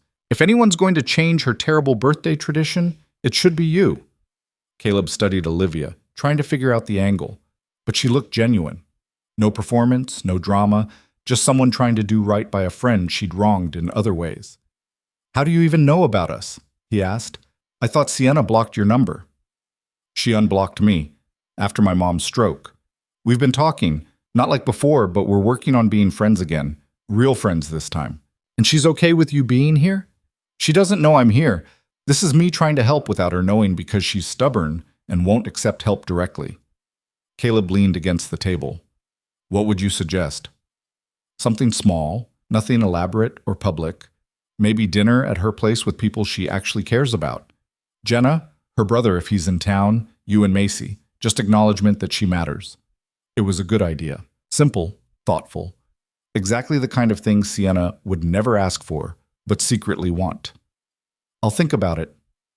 Caleb? Olivia stood. I really am sorry for everything. I know I've said it before, but I'm actually working on being better. Being honest instead of running. Facing consequences instead of making them someone else's problem. I hope you are. For your sake, not mine. Fair enough. After she left, Caleb sat in the conference room processing. Then he texted Sienna. Caleb, when's your birthday? The response took a few minutes. Sienna, why? Caleb, Just answer the question. Sienna, next Thursday. It's not a big deal. Caleb, what are you doing to celebrate? Sienna, nothing. Probably work late and crash. Caleb, not this year. Sienna, Caleb, I really don't like birthday stuff. Caleb, too bad. I'm planning something small. Just us and a few people who care about you. You don't have to do anything except show up. Sienna, you're bossy when you want to be. Caleb, I learned from the best. He spent the next week planning, called Jenna, who was immediately on board, reached out to Sienna's brother Marcus, different from the ex-fiancé, same name apparently, who couldn't make it in from Seattle but sent a video message, coordinated with Emma on food, got Macy involved in making decorations that were heavy on dinosaurs because that's what Macy knew how to draw. Thursday arrived. Sienna had no idea what was waiting for her. Caleb picked her up from work at 6, claiming they were just going to her place for a quiet dinner. She looked tired, the kind of exhaustion that came from a long week and low-grade stress. I'm really not in the mood for much tonight, she said, getting in his car. I know, that's why we're keeping it simple. Where's Macy? Emma's watching her. They're doing some project together. On a Thursday night. Emma's full of surprises. When they pulled up to her building, Sienna's apartment windows were dark. Caleb had texted Jenna to keep the lights off until they got inside. As they climbed the stairs, Sienna kept throwing him suspicious looks. You're being weird. I'm being mysterious. There's a difference. I don't like mysteries. You'll like this one.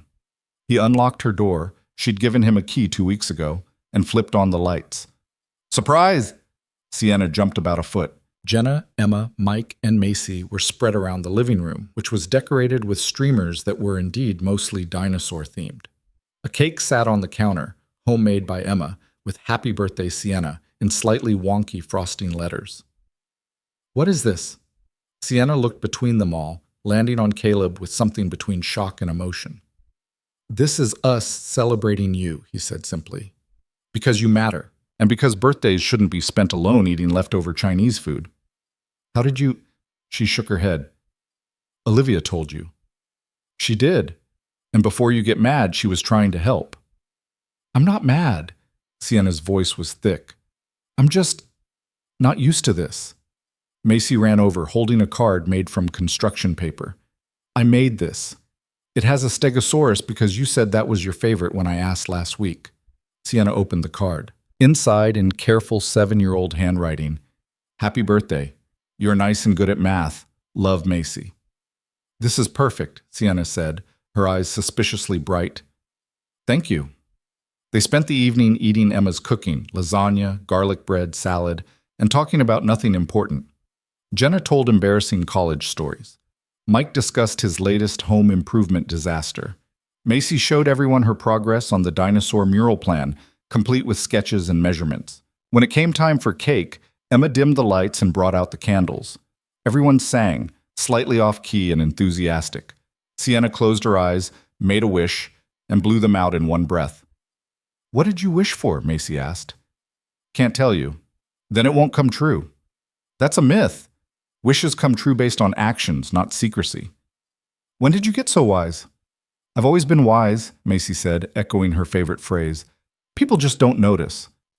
After everyone left and Macy had fallen asleep in the guest room again, Caleb and Sienna sat on her couch in the quiet aftermath. Thank you, she said. Really, this was too much? Perfect. It was perfect. She leaned against him. I haven't had a birthday like that since I was a kid. My family never made a big deal about celebrations. Just another day, you know? Well, now you have us, and we make a big deal about people we care about. I'm starting to figure that out. What did you wish for when you blew out the candles? I thought wishes were secret. Macy said that's a myth. Sienna smiled. I wished for more nights like this. More normal, happy, simple nights with people who see me for who I actually am. That's a good wish. What would you wish for? If it was your birthday? Caleb thought about it. About Jessica and the years of rebuilding. About Olivia's no-show that had led to Sienna. About Macy sleeping in the next room, comfortable and safe in this new space they were creating. I'd wish for the courage to keep choosing this. To not let fear make my decisions. Have you been letting fear make your decisions? For 3 years, yeah. Until you sat down across from me and didn't let me run away. I'm stubborn like that. It's one of your best qualities. They sat in comfortable silence, the kind that didn't need filling. Outside, the city hummed with late-night traffic and distant sirens. Inside, everything felt still and right. Caleb's phone buzzed. Emma. Macy wants to know if she can stay over again tomorrow night. Something about finishing her mural plans with Sienna. He showed Sienna the text. She read it and smiled. She's welcome anytime, you both are. Caleb typed back. I'll ask Sienna, but probably yes. Emma. You're getting domestic. It's adorable. Caleb. Shut up. Emma. Never. This is what siblings are for. The next morning, Caleb woke up on Sienna's couch to the smell of pancakes and the sound of Macy laughing in the kitchen. He found them making breakfast together, Macy standing on a stool while Sienna showed her how to flip without making a mess. You're teaching her your secrets, he said from the doorway. Everyone needs to know how to make a good pancake, Sienna replied. It's a life skill. Dad always burns them on one side. I do not. You do, Macy said seriously. But we don't tell you because it hurts your feelings. Sienna tried not to laugh and failed. Caleb threw a dish towel at both of them. They ate breakfast together, made plans for the mural project, discussed Macy's upcoming science fair. Everything felt easy, natural, like they'd been doing this for years instead of weeks. Around 10, Caleb's phone rang. Unknown number.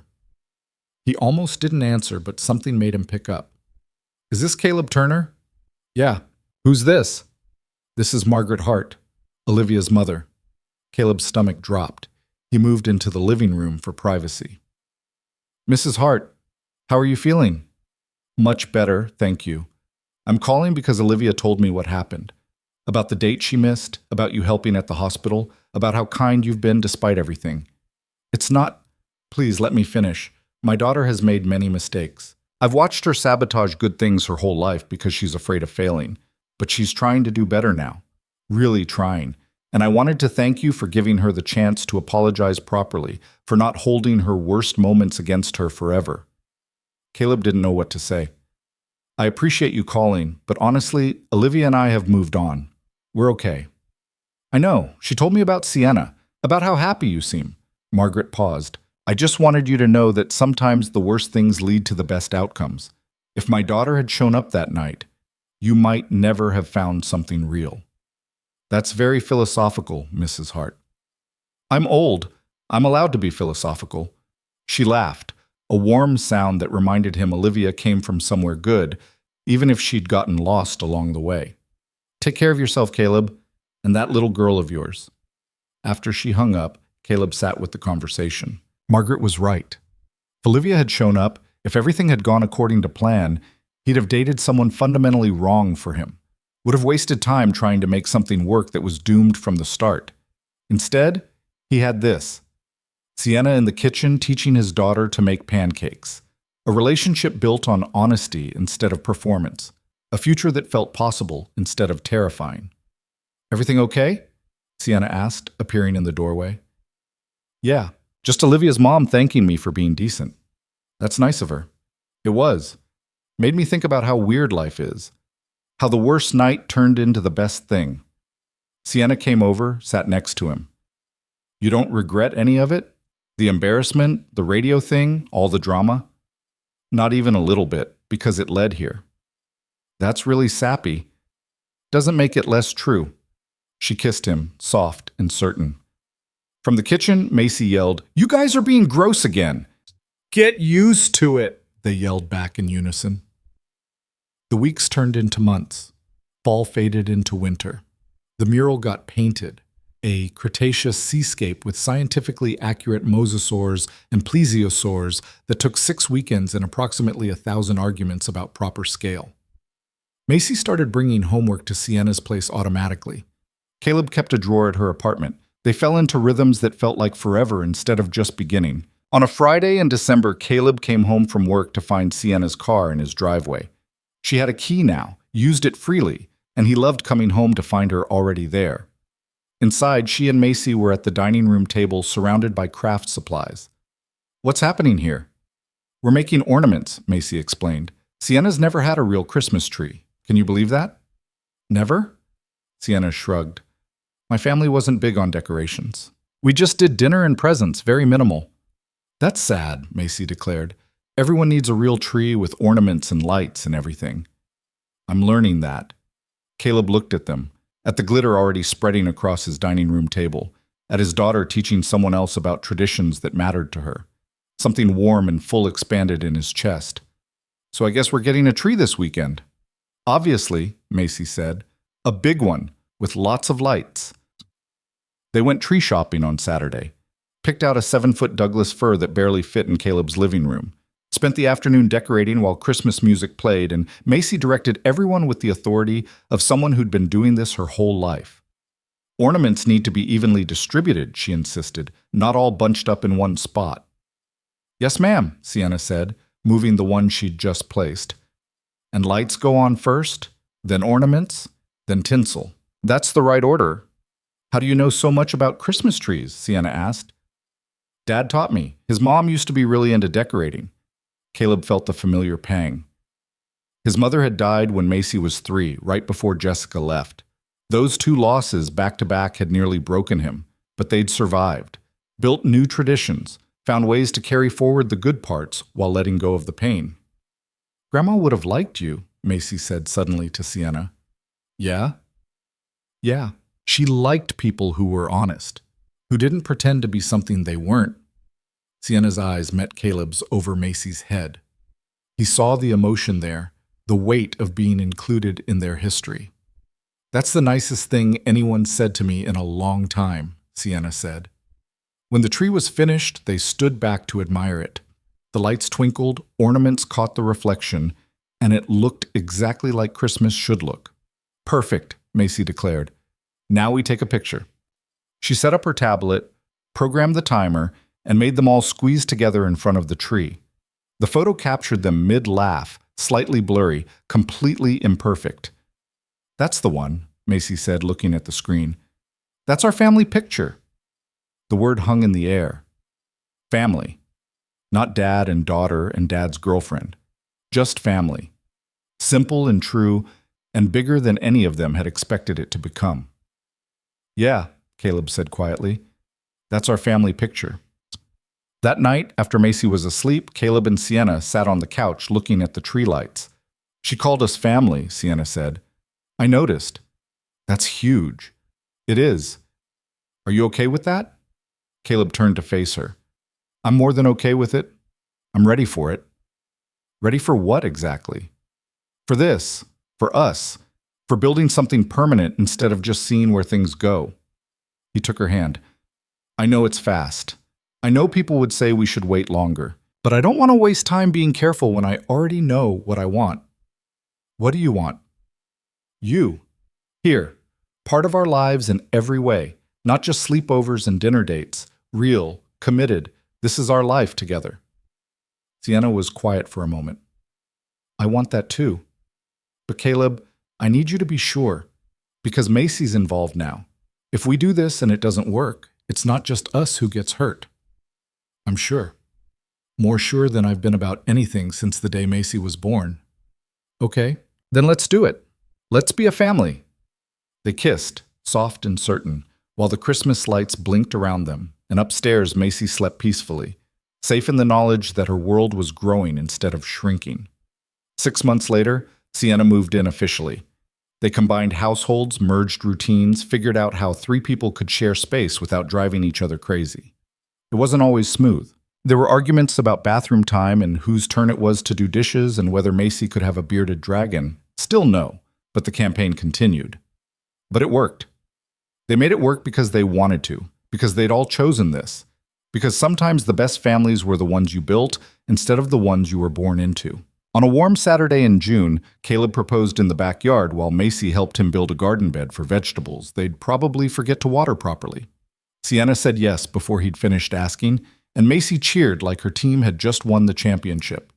They got married in October, small ceremony in Emma's backyard with 40 people and a cake that was slightly lopsided but tasted amazing. Macy was the flower girl and took the job so seriously she walked slower than the actual bride. Olivia sent a card and a generous gift with a note that said simply, "Thank you for showing me what grace looks like.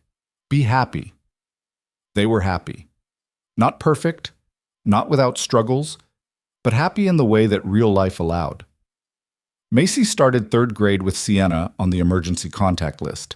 Caleb took on a new project at work that let him work from home more. Sienna's company promoted her to senior director, which came with more money and more stress, but also more satisfaction. They had family dinners every Sunday, fought about stupid things like everyone else, made up quickly because life was too short to stay angry, built traditions and inside jokes, and a life that felt full in all the right ways. One night, nearly 2 years after that disastrous first date, Caleb found Sienna standing in Macy's doorway, watching her sleep. "You okay?" he asked quietly. "Just thinking about how different my life is now, how I almost missed all of this."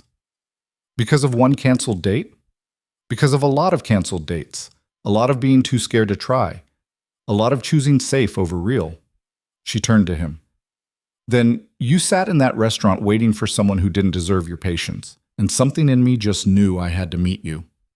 Best decision you ever made? Second best. First best was saying yes when you finally asked me out properly." He pulled her close, kissed the top of her head. "You know what I think about sometimes?" "What?" "How Olivia's cowardice was the bravest thing that ever happened to me, because it forced me to stop hiding, stop using Macy as an excuse to not live, stop being so afraid of getting hurt that I missed everything good. That's very philosophical of you. I'm getting older. I'm allowed to be philosophical." She laughed, the sound warm and familiar. "You're 34? Practically ancient." They went to bed that night tangled together, comfortable in their shared space, secure in what they'd built. And when Caleb drifted off to sleep, he thought about that Friday night 2 years ago, about sitting alone in an Italian restaurant feeling like a failure, about the stranger who'd appeared and refused to let him wallow, about all the small choices that had led to this life, this family, this particular kind of happiness that he'd stopped believing was possible. The next morning, Macy woke them up at 7, demanding pancakes. Sienna stumbled to the kitchen still half asleep while Caleb tried to negotiate 5 more minutes. Life continued, normal and chaotic and exactly what he'd been looking for without knowing it. And somewhere across town, Olivia was probably sleeping in, living her own life, working on her own healing. They'd crossed paths briefly, collided in a way that changed everything, then moved on to become the people they were supposed to be. Sometimes that's how it worked. Sometimes the worst moment led to the best outcome. Sometimes you had to sit alone in a restaurant before you could find someone worth showing up for. Sometimes cowardice and courage looked identical from the outside, and only the consequences revealed the difference. Caleb had learned to be grateful for all of it. The pain that taught him resilience, the loneliness that made him appreciate connection, the fear that showed him what bravery actually required, and most of all, the woman who'd walked into his disaster and stayed through everything that came after. That afternoon, they went to the park, the same one where Sienna had met Macy 2 years ago. Macy ran ahead to the monkey bars, older now, but still determined to perfect her technique. Caleb and Sienna sat on the bench watching, holding hands, being exactly what they'd become. "You think she remembers the first time we came here?" Sienna asked. "Probably. She remembers everything. I was so nervous, thought for sure she'd hate me. She wanted to protect me from getting hurt again." "What changed her mind?" "You did, by being exactly who you are and not trying to be anything else." Macy called to them from the monkey bars, wanting them to watch her make it all the way across. They cheered when she did, celebrated like it was the Olympics instead of just a playground achievement, because that's what parents did. That's what family did. Later, driving home with Macy, chattering about her summer camp plans in the back seat, and Sienna's hand resting on his knee, Caleb felt something settle deep in his chest. Peace. Contentment. The quiet certainty that he was exactly where he was supposed to be. He'd taken a chance on love after 3 years of hiding, had sat alone in a restaurant waiting for someone who never came, had been found by someone better, had built a life worth living instead of just surviving. And that made all of it, the embarrassment, the fear, the risk, worth everything. Because sometimes you had to be stood up to find the person who'd always show up. Sometimes disaster was just opportunity wearing a disguise. And sometimes the greatest love stories started with the worst first dates.